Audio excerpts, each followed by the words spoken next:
Bonjour, mon nom est Patrick Berthaud, je suis votre guide dans ce petit périple. Laissez-moi vous présenter mon kit de survie pour créer un business dans le secteur des métiers de bouche. Ça ne sera pas une tasse de thé. Ne vous faites pas d'illusions, je ne suis pas là pour vous faire de cadeaux. Voir périr des projets, des business, se ruiner 40% de mes collègues n'a jamais été une partie de plaisir. J'en ai tiré un certain nombre de leçons. Les voici résumées de façon agréable et je l'espère un peu pédagogique. Première question, avant de passer à autre chose, avez-vous le fric? Je veux vous assurer que vous êtes votre pire ennemi. Votre optimisme, vos délires de grandeur dans un monde de requins, au parfait sourire commercial qui ne songe qu'à vous dévorer tout cru pour manger tout le gâteau à votre place. Ensuite, vous conseillez le son aussi et vous emmène droit dans le mur. Je me contente de ce que je connais, le monde des petits business, des petites affaires, des petites échoppes, des chouettes food trucks. Trop beau pour être vrai. Tout le monde trouvera votre projet génial, super excitant et quoi d'autre encore. Vous serez seul au pied du mur avec un stock sur les bras, des charges à payer et une clientèle aux abonnés absents car il pleut, il fait soleil, c'est Covid au jour d'élection. On commence par le nerf de la guerre dans les affaires, l'argent. Je suppose que vous partez avec une certaine somme. Si vous ne possédez rien en propre, je vous conseille vivement d'arrêter immédiatement, de rester dans votre lit ou d'étudier une autre solution pour vous ruiner. Car là, dans ce secteur, c'est garanti sur facture. Ne vous bercez d'aucune illusion, ce monde est impitoyable. Super simple.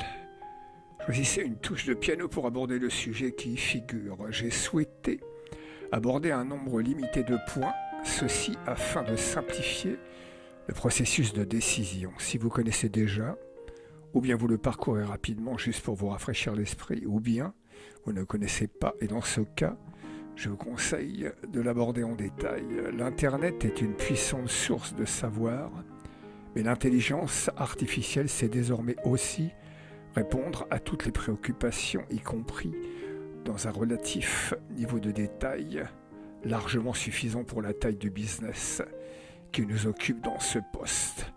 Allez, on y va? J'ai parlé beaucoup d'argent et de risques. Vous avez aussi étudié votre environnement concurrentiel. N'imaginez pas un seul instant que vous êtes le roi du pétrole, ni aujourd'hui, ni demain. Le monde des plaisirs de bouche est extrêmement volatile, versatile et totalement instable. Il est à la merci du moindre événement économique, financier, climatique. Votre idée est géniale, votre produit unique, sans aucun doute. Et pour combien de temps? Comment allez-vous maintenir cette situation de monopole? Enfin, juste pour le plaisir de la question, avez-vous besoin de cette activité pour survivre ou simplement compléter vos revenus? Soyez précis, honnête et courageux dans la réponse.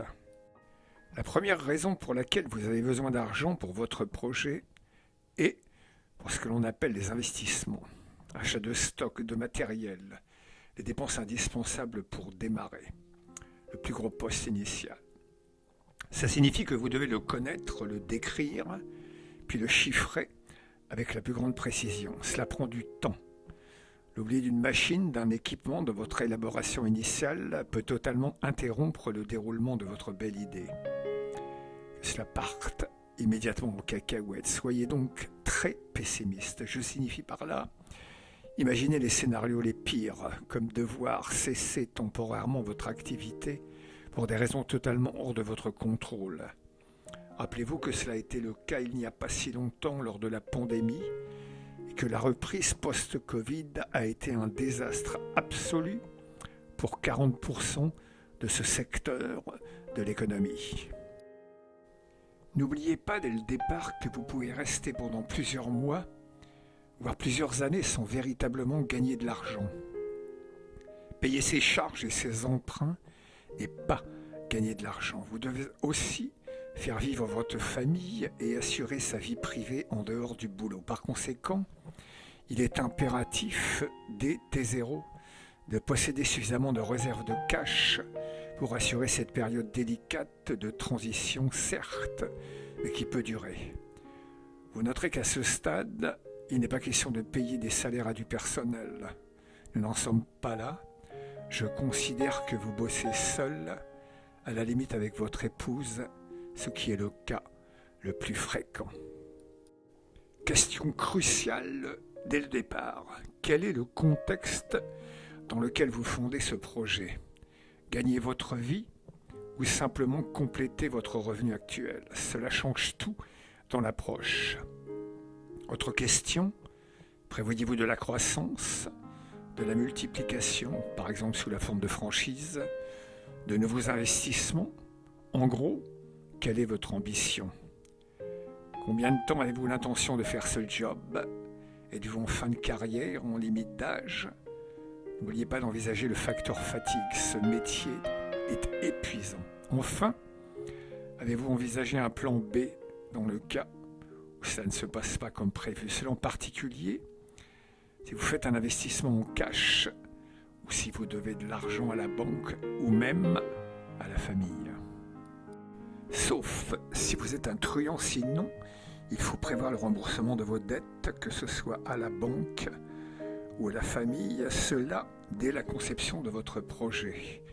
C'est votre agenda. Cela rentre dans le cadre de calculs très sérieux. Surtout, pas trop de dettes.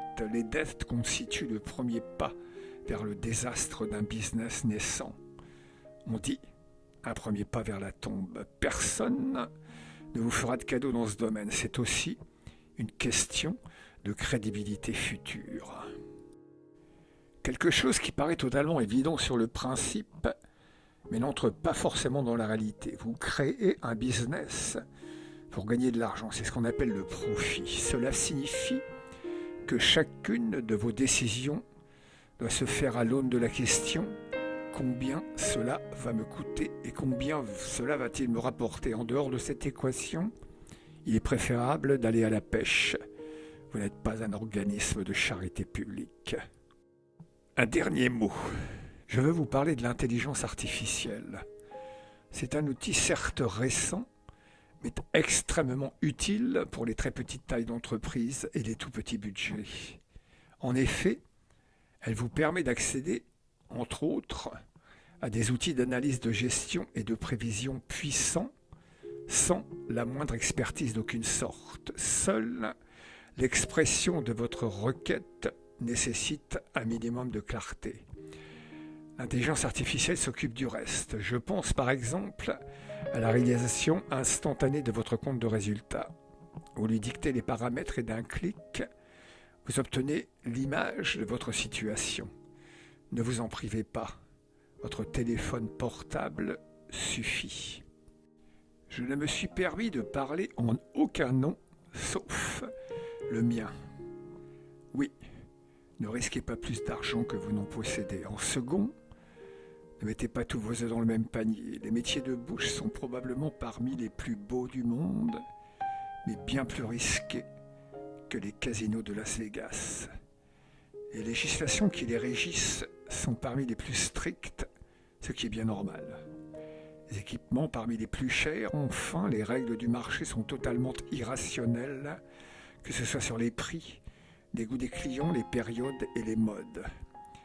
Vous êtes dans le flou artistique le plus absolu. Chaque décision d'engagement parfaitement mesurée constitue pour autant une immense gageure. Si vous avez à la fois besoin et envie de vous éclater par un petit revenu complémentaire, que l'addiction à la création d'entreprises de ce type vous a pris, rien ne peut vous en empêcher. Mais à tout le moins, vous aurez été prévenu. C'était mon but. Ne tenez compte d'aucun bon conseil, cela n'existe pas. Écoutez tout, sans exception, mais ne tenez compte de rien. C'est de vous dont il s'agit, votre vie, vos risques, votre famille, votre argent. Bonne chance. Merci de votre patience et maintenant, à vous de jouer.